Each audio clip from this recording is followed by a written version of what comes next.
All right, guys, welcome to round three. In this game, we're playing Shardless Rug, or otherwise known as Waterfalls.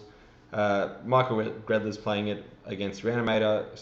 So Michael Gredler's on your left, Stephen Capovilla on your right, playing Reanimator. I have to say that I'm sure that the deck playing Griselbrand on turn one is overfavored against the deck that's playing Force Will as the only relevant card. But you never know how it runs down. I believe Michael is running some number of mainboard Scavenging Ooze, which is, of course, very powerful on the field. But it's not blue, and it probably won't stop a turn one Reanimate. So yeah, Reanimator's it gets to fight back with its own Force Wheels. And Dazes. And Dazes, yeah. So Reanimator is actually playing the more counterspell heavy deck. Yeah. Good place to be. Well, Stephen Miles is down to 5 cards now. Gredler keeping 7. The reverse mass shuffle from Stephen. That deplorable. I'd probably judge call him on that. That's ridiculous. That's actually a good. That's an Exhume and an Entomb. You don't need much. Yeah. So blue to Delta from Capo. Jumping the gun a bit. Gredler plays Scalding Tarn passes. Capovilla draws a Is It Charm. Ooh. I don't know why he's kept that. I would probably crack in Responser and maybe Entomb. Actually, no. He doesn't know what he's playing. Yeah. So we've got a Volcanic Iron from Gredler. VMA one. It's quite good of What's to print that for us. Yep. Really increased the supply. That was the old end-step vanilla crack. Okay. That's all good. It's not like Stephen is known for his wasteland plan. Well, Gredler plays the Wood Foothills, passes the turn back. Capovilla end-step cracks blue to Delta to get an Underground Sea. And we're probably looking to Entomb now. Yep, and there we go. I believe Mike's having a moment of, crap, this is Reanimator. Yeah, nothing good is coming from the deck that's doing this. Alright, so Gredler fights back, pitching an Ancestral Visions to a Force of Will. Okay, so It looks like there's double Exhume in Capovilla's hand. Not the best. Not the best start. But he's got Is It Charm for filtering, so he's not completely dead. That was a pretty fast combo hand from Capo. Considering it was a multiplier. Yeah, there was no Force of Will. Okay, so Mike's actually on the Punishing Fire, Grove of the Burn Willows. So at least he's got some easy stuff to side out. Yeah. Do you reckon you can take down a Griselbrand with the Punishing Fire? So there's a draw. The term was Ancestral Visions. It's a pretty precarious situation now for Gredler. He doesn't want to tap out, but he's got to start doing stuff. I would personally probably would have attempted a Wasteland there. Just try and pin him down on mana and Scavenging Ooze. Ooh. Potential mistapping of mana there. It's potentially better for Gredler to have just played the Scavenging Ooze and kept up the Grove. You don't want to gain the Griselbrand deck any more life, and keeping it open just in case he can put a creature in the bin. See, I was probably on Wasteland your opponent and then play the... Alright, so Capovilla, dumps Elish Norn and Tidespout Tyrant, and then he's going to Exhume. So I'm surprised Capovilla actually just didn't shock the Scoos there. Yeah. I think he knew about the Tidespout Tyrant. Yeah. Was it in his hand? I think it was in his hand. Okay, cool. Maybe... But I agree. I think otherwise I would have been inclined to have shocked it. It's paid out for him. Elish Norn could have been pretty interesting there. It just cleans up the Scoos on the spot. Steve just loves a bit of the old bounce arenas. Yeah. Then again, when I have a Tidespout Tyrant on the board, which I'll admit isn't very often, it does feel very good though. So Capovilla cracks fetch in the upkeep. Getting another Underground Sea. He's got a Brainstorm to bounce anything if required. I think the Wasteland can force the action here. My only issue with Capovilla's line of play there is he left up, so he had the opportunity to bounce the Scoos and to tax the mana sources. So he could have just brainstormed at any time Got rid of the Scoos. Yeah, I don't think letting him untap. I mean, he's far enough ahead on the board, but we don't know what he's playing. It's usually not common for the rug deck to be able to deal with a 5/5. Ah, of course not. Like, So it's probably good enough by itself, but I think you just need a cheeky dismember. yeah, just time walking Gredler perpetually while attacking for 5. Yeah, it's probably a recipe for victory, right? Well, I mean, he could next turn get Scavenging Ooze. He could have bounced Scavenging Ooze and then. What I'm trying to say is he could have been able to reanimate and get rid of Scavenging Ooze early on. But as I said, I still think the Tidespout will just carry him to victory. One thing I'm a little iffy on is like I just feel like Alex Newland would have been there in the bit in the matchup, but then again, you got to Tidespout someone sometimes. Sweet. So Mike is currently at 19 life, probably on a 14 this turn. So the Wasteland takes down the Volcanic Island in the end step. Capovilla's got 3 underground seas now. But the Ponder was to start bouncing lands now, and this is usually when I go into scoop mode. Yeah, this is very, very lopsided. Like Tidespout Tyrant is, what, an 8 drop or a 7 drop or something? Once it starts bouncing, I mean, Gredler's been sent back to the Stone Age now on mana, development. The Ancestral Visions has 3 counters on it. It's not coming off anytime soon. He's got more cards in his hand though. And Capovilla's got double Exhume in hand, it looks like. And 2 Reanimate and Exhume. My apologies. So attack for 5 from Gredler down to 14. I think it's 13 actually. It was a 4 center for fetch. Yep.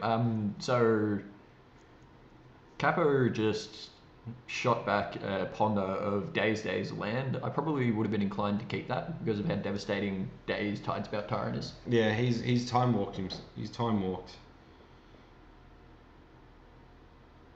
Gredler into the Stone Age. Yeah, I think I probably would have kept that. He's so far ahead now. He just wants to make sure we can ride this to victory. Yep. Mike is on 7. It looks like, or is that 9? It looks like he's on 9. Makes sense. Want to buy higher resolution camera or better life total app? I think there's quite like a really visually simple one we should use for this. Yeah, I'm sure we can do better than like my phone left there. Couldn't do anything all night. I didn't have my phone. So we've got a judge call ruling on. I don't even care. It's irrelevant. I believe Capo would have been asking if he needs a target for Exhume when Exhume doesn't target, so you don't. Oh, there you go. And another Ancestral Visions. You got to give a credit to Gredler here. He's not a scrap of warrior. Attack for 2. He's hanging on. And was that a careful study? Sweet. Yeah. So bounce the Goyf. This clock is impossible to beat. Dumps to Reanimate. And another Reanimator.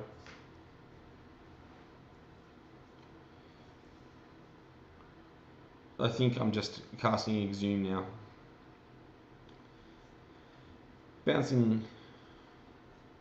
I'd bounce a land. Just show him who I am. Yeah, really, really let him know. Alright, so the Visions resolves. Gredler's going to draw 3 unimportant cards. And 1 for the draw step. 7 cards in hand, and your opponent has a Tidespout Tyrant. I mean, you've got to give him credit. Credit where credit's due. Gredler's put up a fight. An ineffective fight, I will admit. But he's given it a shot. Yeah, he was just didn't have the Scoos, well, didn't have fast mana.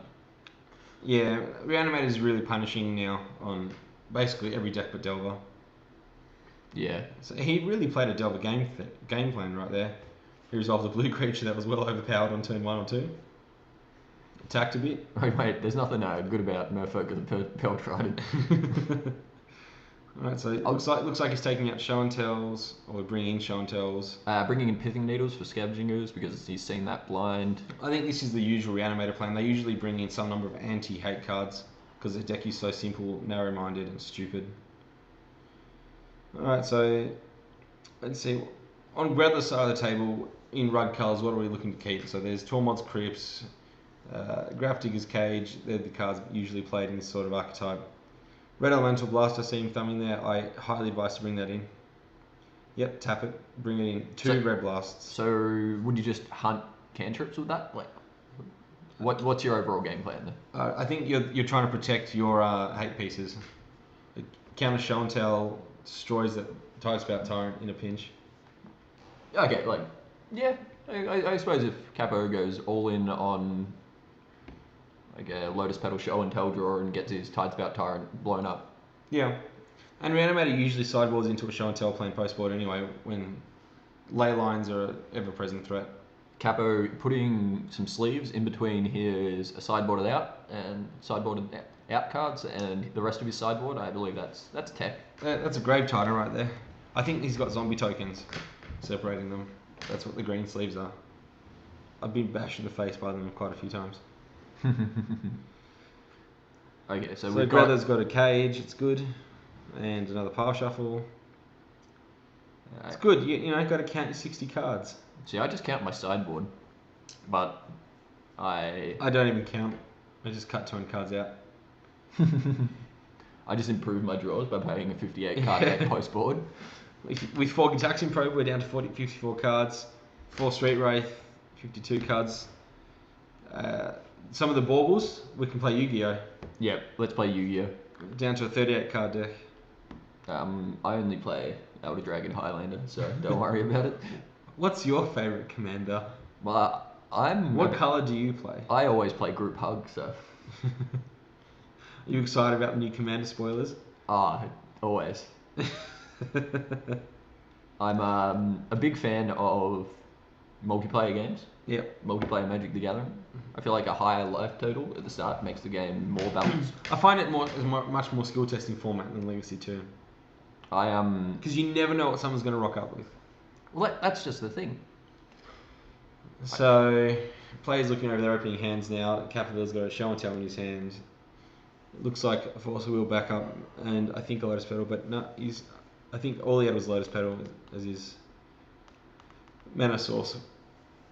I think the game plan's pretty simple though for Reanimator here. It's really just once something's put into play, they can't deal with it. You very much dance around head with Reanimator as well. Like the pre-board games are do it fast, get the job done. If your opponent's not on the Deathrite Shaman deck. Yeah, the Capo Miles down to 5 again. Let's see how it pays off. Worked last time. This is a turn 1 kill for sure. Well, I think if you are playing a deck like this, what's the incentive to keep a 7 full of cantrips when you could just have it like an absolute blazer of a hand?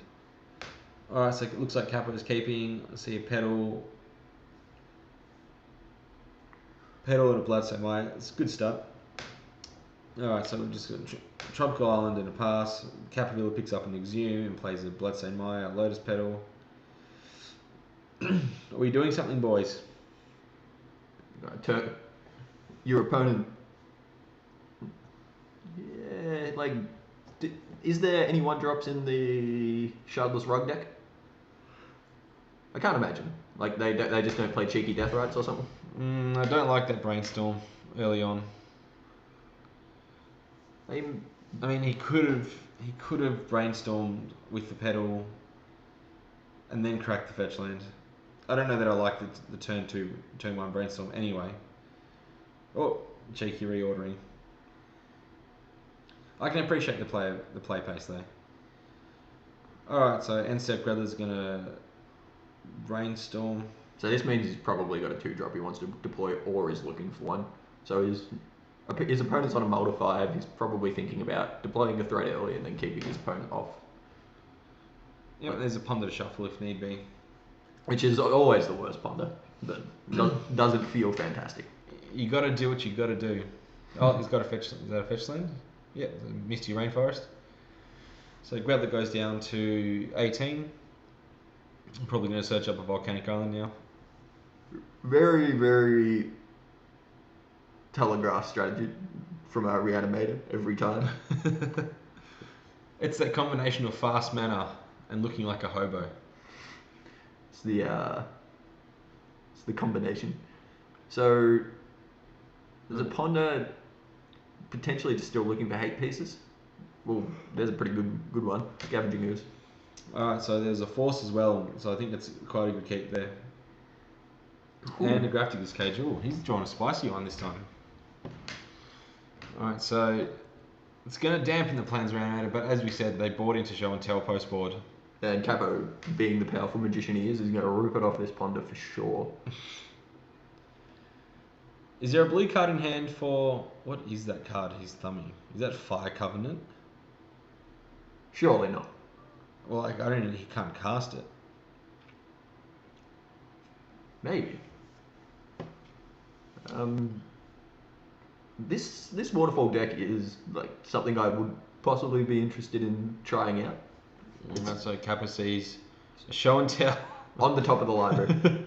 and keeps. I think I probably would have put that somewhere. I would have protected it. I would have put it on the top of the library for next turn. I suppose you very much could be running into Vendilion Clicks in the matchup. It seems like the type of card that Waterfalls would play. Yeah, I mean, you haven't seen his full deck. He may have a slight black splash with Thought Seize. It's not going anywhere. It's best on top of your deck. Although, imagine if you played Soldier of Fortune. Do you know what the card does? No. It's 1 red for a 1/1. Tap, activate it. Target opponent shuffles at library. Yeah.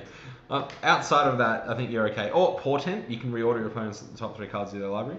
Yeah, Demir Charm also does that. Demir Charm too. However, I think in an absence of logic, those cards aren't being played. I don't know. Portent. My boy. Alright, so Mike in the tank. Looks like the Pithing Needle is naming Scavenging Ooze, although you can never tell. You can never tell. Unless you were there. We're bringing the Sharpies out next week, I believe. Big A4 size pieces of paper. So with the Legacy community, there's a Jide still in, right? So great, but we do not play on coverage. So yeah, this is our very first week of trying. So apologies for how shit our commentary is and how low quality. Really, the whole production team is. We've been working. The production team. It's not just us. There's a whole crew of us. 38 people. 38 people working behind the scenes to make this the greatest viewing experience for you. I apologise if it doesn't present itself. And look at that, Reanimator is ignoring the Grafticus Cage. I hope you got a blue card to pair, and it looks like he does. I'm still not sure what that card is. Seriously, and he has no idea what it is either. Capo has got no idea. We have a reader, and I will be reading that too. So it's a gold card from... Well, it's an old boarded card. It's probably Invasion of some sort. Is that lobotomy? No. That's... If anyone has any... That looks like the 1999 World Championship Magic card. Have you seen that? Is the guy who won the 1999 Worlds? Yeah, that's 1996. 1996. Yeah, Tom Chang fan, I believe. It looks like that. I wonder where that card is, because it was a one-of. Well, he was an Australian who bought it, so he probably sold it for some VB. My boy. Good life choice. Does he have any more? Alright, so the show and tell got counted, and here comes the Tamagotchi. So we've got a clock now. This is very much the recipe. Yeah. He's got a few bricks in hand now, so... How does Reanimator mulligan normally? Reasonably well? I think so. I think the sheer power of it, but mulliganing as well as hate coming with counter magic backup isn't the way it wants to be played. Definitely not the recipe. Yeah. I can appreciate Gredler trying hard though. He's definitely given it to him this game. So drawn another off the brainstorm, another Force of Will, but no blue card to pair with it.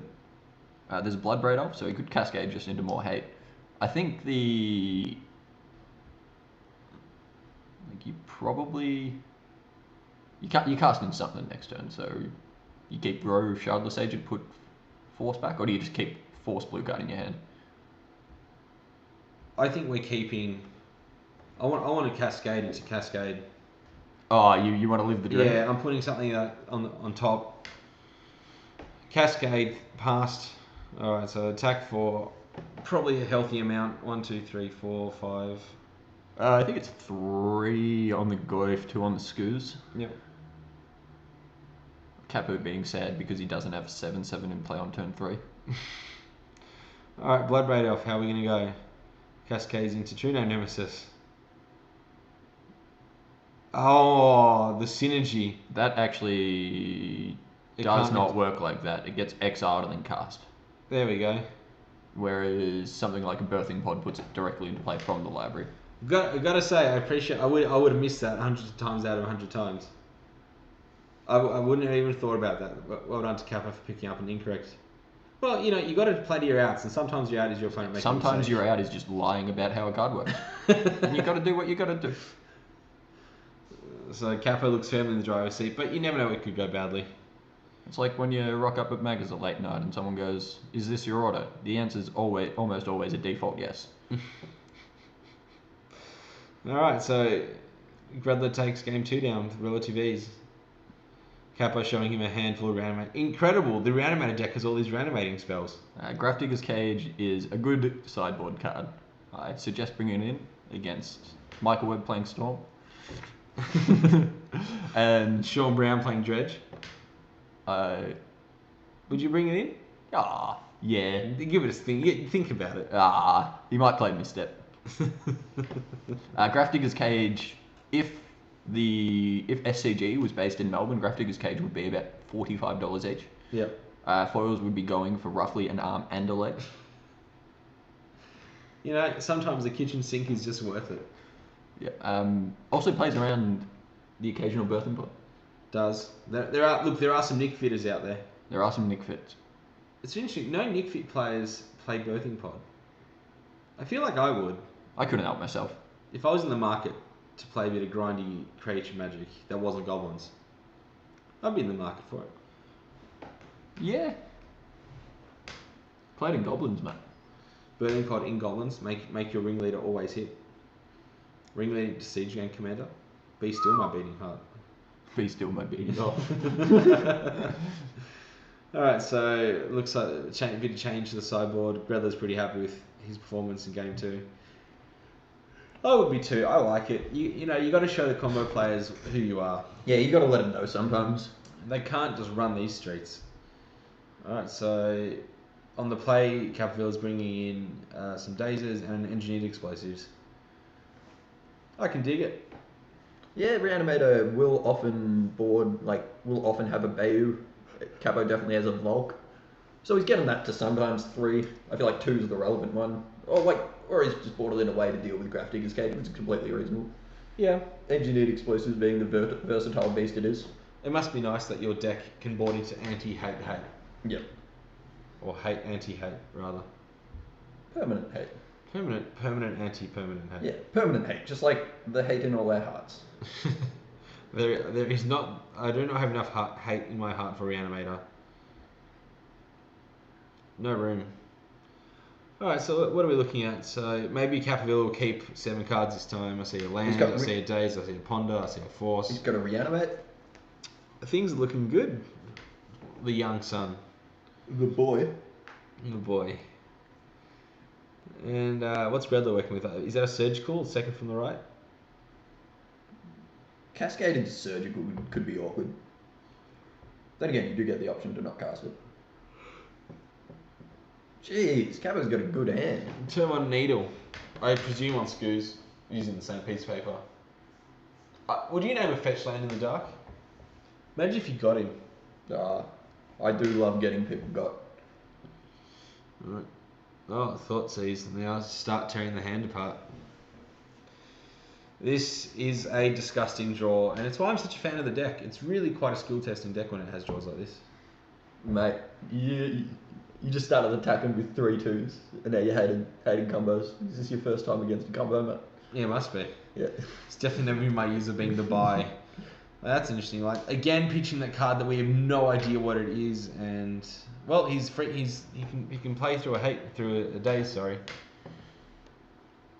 But Capo's got his own force. Pitching is a charm. The upside of playing a deck like Capo's is, like, you're on the play, you've got dazes, that's a risky keep there. Thoughtseize is significantly more powerful after your opponent's forced it. Yeah, right. And you force back. Yeah. The old Thoughtseize your opponent on 4 cards is a lot better than Thought Seize your opponent on 7 or 6 or whatever that works out to be. Yeah. I mean, I think it's a hard can to ship. It's got the surgical, but that hand's not doing a whole lot of anything right now. Oh, he's pulled the lands. That's a good start. Yeah, this is just quite an unfortunate matchup. You were playing an incredibly fair deck in Shardless Rug. Like, yeah, you are not looking. Capo's hand sucks now though. Yeah. Just reanimate Force Days. I don't know. Did he draw the Force recently? I think he should have kept Izzet Charm, because his hand is not very good at selecting cards now, nor is good at filtering or dealing with permanents outside of countering it. Yeah, he's living off his stack of 51 cards or whatever it is. Yeah. It's interesting that Capovilla hates 49 cards. Did you actually count? Alright, so we're going to have a Shardless Agent now. Hopefully don't hit a surgical. And hits the Visions. Not a bad way to catch back up. Triple Force of Will, man. Do it for the fairness. Alright, and he draws a Wasteland, Sylvan Library.